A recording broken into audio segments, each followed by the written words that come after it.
তীব্র দহন। আসছি আসছি আসছি। ও বাবা, বেল বাজিয়েই যাচ্ছে। এই বয়সে পারি? এত তাড়াতাড়ি আমি যেতে পারি? কে যে আবার এলো এখন? কি হলো? তুমি চলে এলে? আরে এখনো তো প্লেন ছাড়তে অনেক দেরি, এত তাড়াতাড়ি চলে এলে কেন? আমি জানি, সব জানি। প্লেন চলে গেলে তোমার মনটা খারাপ হয়ে যায়, বড্ড একা একা লাগে, মনটা হু হু করে, সব বুঝি। ওই জন্যই তো বললাম থাকো না আরো কিছুক্ষণ। ওরা চলে গেলে তারপরে না এসো, তবু তো কিছুক্ষণ ছেলে নাতি বউ সবাইকে দেখতে পেতে। যাই হোক, এসো, বসো। একটু জল আনি তোমার জন্য, যা ঘামছো। এই নাও একটু জল খাও, ভালো লাগবে। একটু বসো না। আমি একটু ফ্যানটা বাড়িয়ে দিচ্ছি, ফ্যানের তলায় বসো। না জলটা খাও। হ্যাঁ গো, দাদুভাই কিছু বলছিল? ও কাঁদছিল, সে তো আমি জানি কাঁদবে। বাবা, এক মাসে আমার যা ন্যাওটা হয়ে গিয়েছিল, কোথা দিয়ে যে এক মাস কেটে গেল বুঝলামই না। ভালো লাগে না, কেন যে এই দিনগুলো তো তাড়াতাড়ি চলে যায়। বসো। কি গো, এত ঘামছো কেন বলো তো? এইসব আবার কি কথা? তুমি থাকবে না? আচ্ছা, তো তুমি যদি না থাকো আমিও তো চলে যেতে পারি। আমি আজকে যদি চলে যাই তাহলে তো খোকা কোনো খবরই পাবে না। সেই প্লেন থেকে যখন নামবে তখন খবর পাবে। তুমি কেন একা তোমার জন্যই ভাবছো বলো তো? এটা তো আমার ক্ষেত্রেও হতে পারে। আমি আর তুমি, আমাদের মাঝে আর কে আছে বলো দেখার? ওই কিছুদিনের আনন্দ যখন ওরা আসে। তুমি এইসব কথা বলো না গো, আমার ভালো লাগে না। আমার শুনলে খুব ভয় হয়, বলো না। হ্যাঁ, না, আমি বলিনি। আমার কোনো ভয় নেই, আমার কেন ভয় থাকবে? তুমি তো আছো আমার পাশে না? আমি এসব ভুলভাল বলছিলাম, আমার কোনো ভয় নেই। বসো, আমি তোমাকে একটু কফি করে দিই, একটু কফি খাও, ভালো লাগবে। তুমি তো বড্ড ঘামছো, হাঁপাচ্ছ। তুমি তো রোজই এই 4 তলা সিঁড়ি ভেঙে ওঠো, কোনোদিন তো এত ঘামো না, এত হাঁপাও না। আজ কি হলো গো? তোমার শরীর ঠিক আছে তো? ও, তাড়াতাড়ি উঠে এসছো? হ্যাঁ, তা হতে পারে। খুব তাড়াতাড়ি সিঁড়ি ভেঙে উঠে এসছো, তাই হয়তো হাঁপাচ্ছ। না, বসো, একটু বসো। হ্যাঁ, জলটা খাও, ভালো করে খাও। হ্যাঁ, ঠিক আছে। জানো, তুমি যখন এয়ারপোর্টে ছিলে, আমি না মনে মনে ভাবছিলাম যে আমাদের যদি আরেকটা সন্তান থাকতো তাহলে হয়তো খুবই ভালো হতো। আসলে আমরা তো বিয়ের পর এটাই সিদ্ধান্ত নিয়েছিলাম না যে আমাদের একটাই সন্তান হবে, তাকে আমরা মানুষ করব, মানুষের মতো মানুষ। কিন্তু করেছি, সন্তানকে ডাক্তার করেছি, দেশের 10-এর একজন করেছি। মানুষ করতে পেরেছি কিনা বলতে পারি না। ছেলে খুব বড় হয়েছে, প্রতিষ্ঠিত হয়েছে, মানুষ হয়েছে কিনা জানি না। না, ওইসব কথা ভাববো না।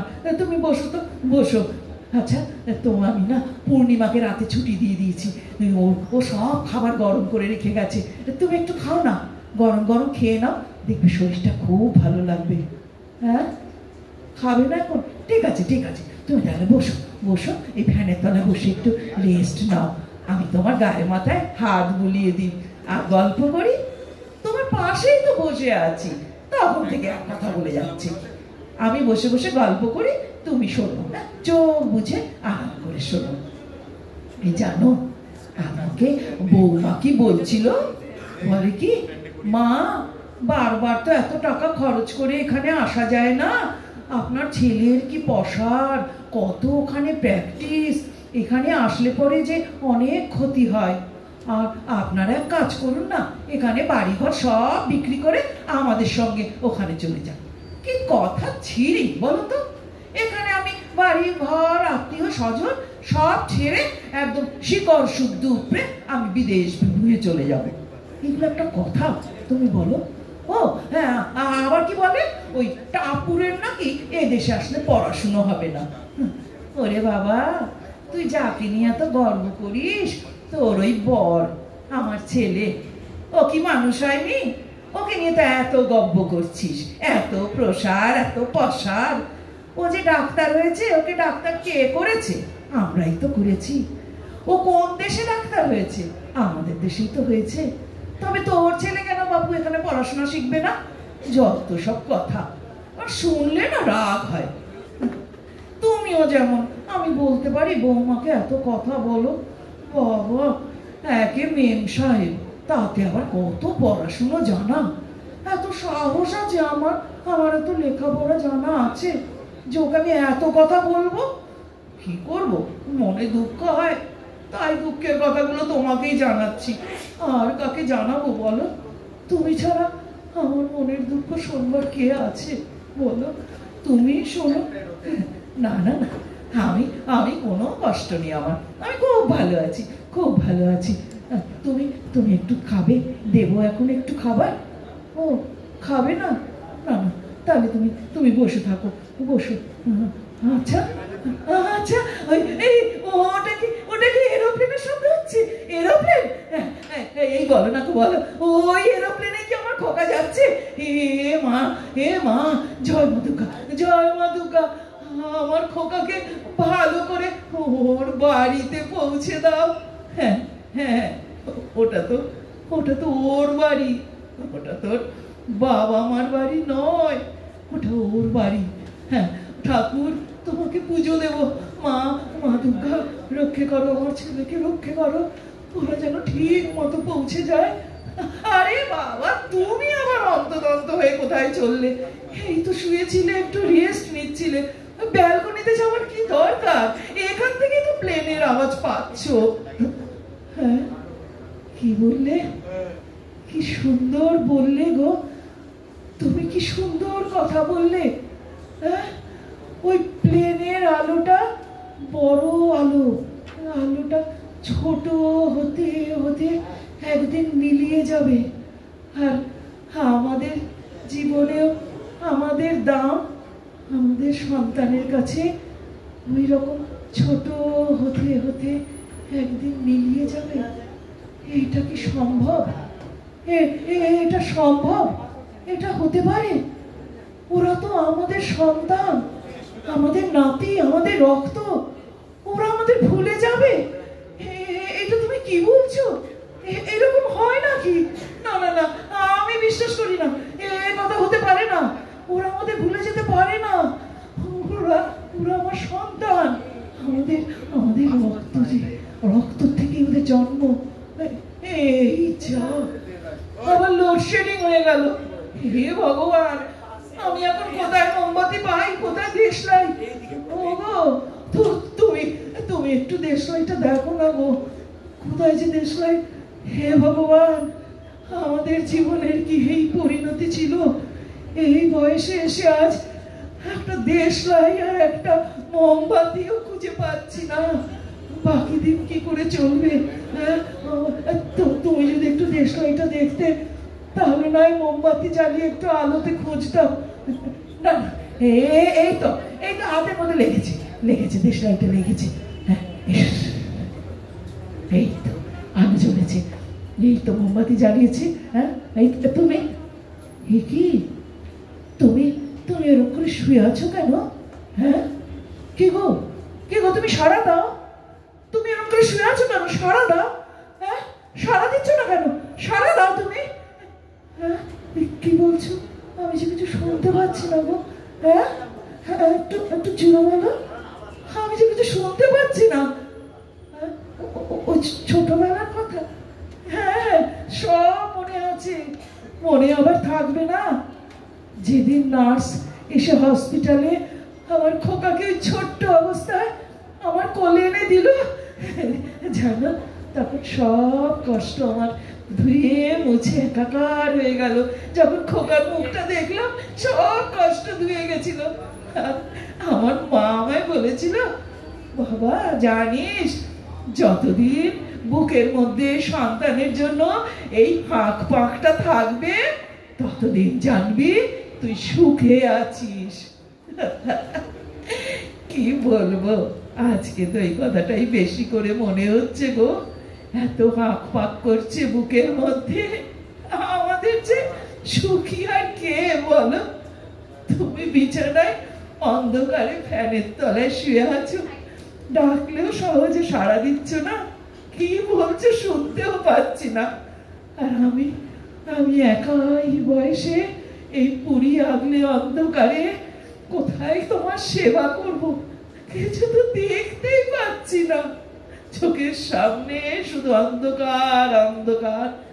আমাদের যে সুখে আর কেউ আছে বলো?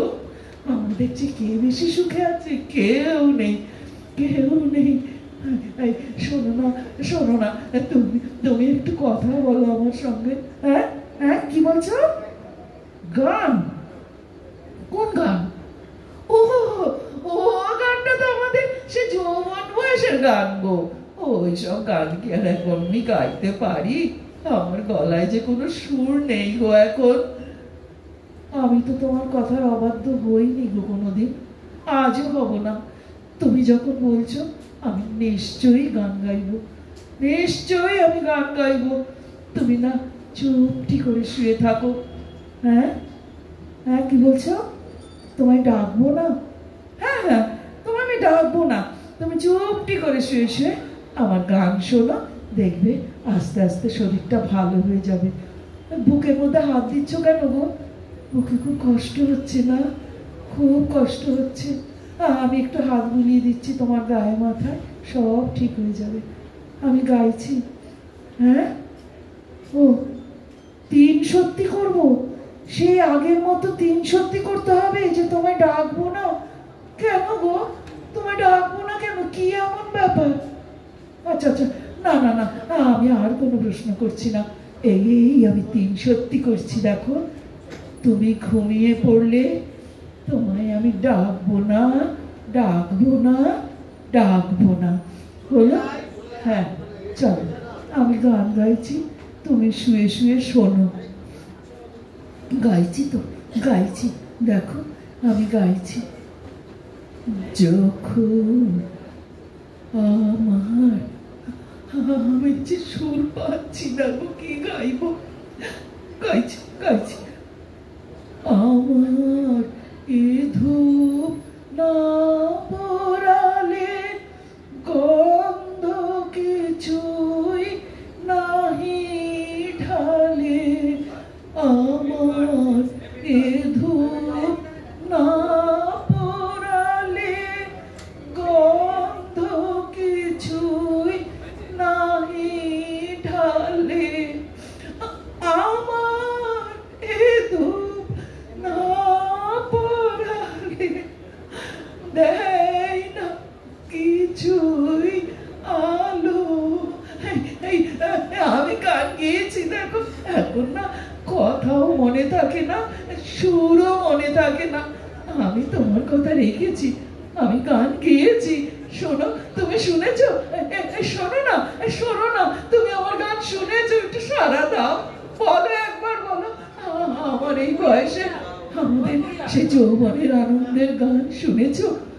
সেই রবীন্দ্রনাথ এত কষ্ট পেয়েছিলেন বলেই বোধহয় এই ধরনের গান লিখতে পেরেছিলেন।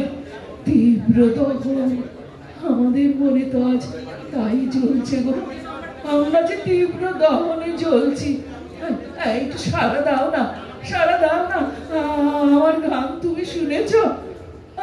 সাড়া দাও না। ও সাড়া দেবে না? আমি তো ভুলে গেছি, আমি যে তোমাকে ডাকবো না। আমি তো 3 সত্যি করেছি। না না না, আমি আর ডাকবো না, আর ডাকবো না। তুমি ঘুমো, তুমি ঘুমো, ভালো করে ঘুমো। আমি জেগে আছি, তুমি ঘুমো, আমি জেগে আছি। এই করেছো ভালো নিঠুর হে, নিঠুর হে।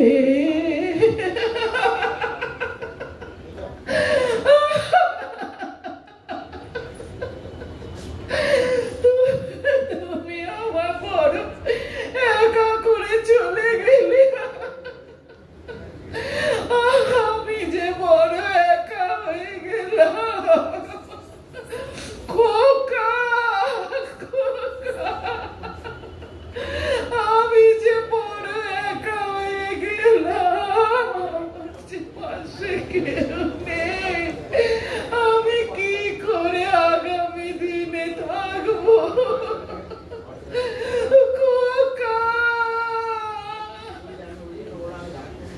নমস্কার।